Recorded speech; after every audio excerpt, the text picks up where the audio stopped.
Еще один важный шаг для Нова-2. Компания «Аэронова» арендовала ангар на аэродроме Киржач, том самом, где когда-то собирали легендарные дирижабли Ау-30. Ворота высотой 20 метров, ангар длиной 60.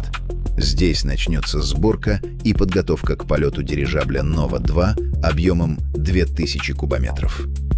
По соседству привезной аэростат «Авгура» 1300 кубов, а «Нова-2» будет еще внушительнее. Оболочка уже почти готова. Совсем скоро проверка на герметичность и заправка газом.